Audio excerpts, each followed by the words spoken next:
the Beary Kitchen, and today we're learning how to make a kitchen staple, butter. And honestly, you're going to learn how to repurpose your heavy cream in case you ran out of something and you need to, you know, use some butter, or you just have some heavy cream that's about to expire. You can crank it, you can shake it, you can have KitchenAid it.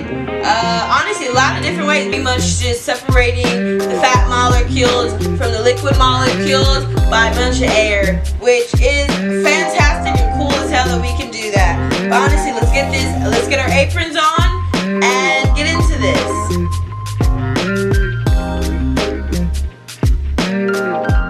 So I'm gonna basically do this KitchenAid style with my whisk. It's the easiest way for me. Like I said, you can use a jar and just shake it by hand and make some butter. You can go Amish style and go churning it, or you can crank it, because you know they have the cute little ones on Amazon, you know.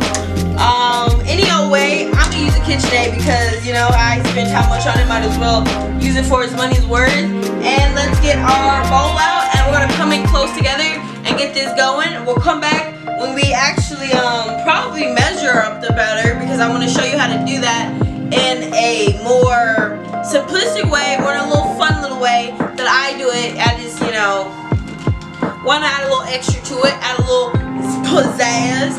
And honestly, let's come in close. So this is super simple. We're going to start by popping this in there, and there's 5 stages, and thankfully butter is the last stage. So even if you stop paying attention to it, it's going to be okay. This took me about 20 to 30 minutes to do. I had it constantly going. It may be shorter for you, but I kept it on a lower speed because I want you guys to be able to visualize some of these things.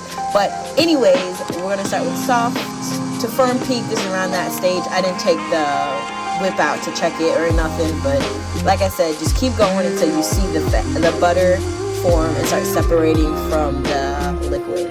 And make sure you scrape the side of your bowl. You know, always scrape the side of your bowl. If you are baking and it does not tell you not to scrape, scrape. Do the scrape. Okay, please, thank you. Please and thank you. And right now we're kind of around the over whip. You can see the kernels are starting to form. You're going to see my bowl is going to start bucking. It's moving in a way that it would not move if the butter wasn't actually starting to form.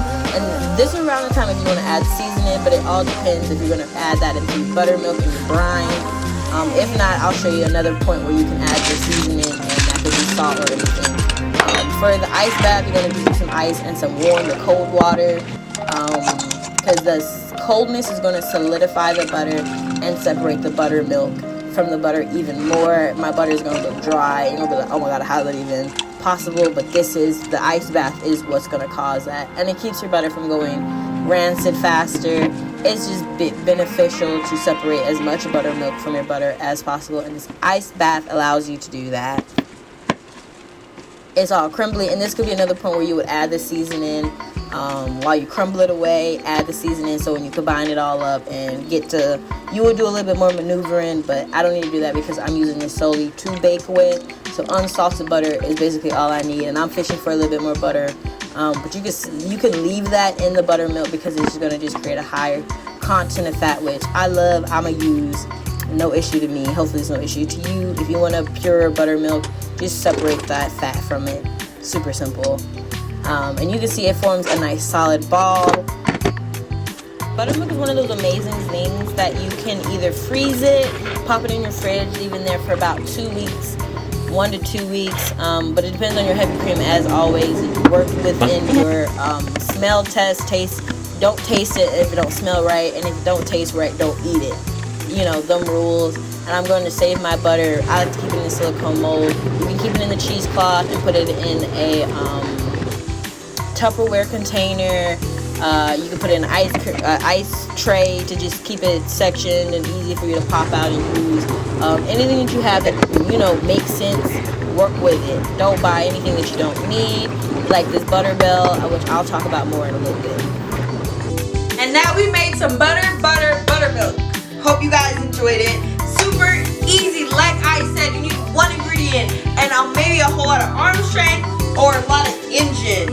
But anyway, you're gonna get it done because butter is the best thing you can make at home for yourself, especially if your heavy cream is about to expire, which I'm not gonna lie, I'm guilty of it sometimes. If you are too, you know, use it because you're definitely gonna use some butter. If you don't cook with butter, honestly, how are you on my channel? You know what I mean? Anyways, I hope you guys enjoyed this buttermilk. I plan on using it with a brine combining it all together, really giving some juicy chicken. You can make some biscuits, some pancakes. This is some real thick buttermilk. It looks so good. I even left the chunks of butter in it because it is okay with me, and I'm gonna shake it up. Make sure I get it all combined together because a high fat or concentrate is okay. Get into this Buttermilk. I love it. It keeps some room temperature butter out for me for them bagels. Then I hope you enjoy that short that's coming up soon. And for my real bougie folks, if you got a Buttermilk, you can leave it right in there. Make sure you change your water every 1 to 2 days. I like to keep it real cold. Don't ever use hot water.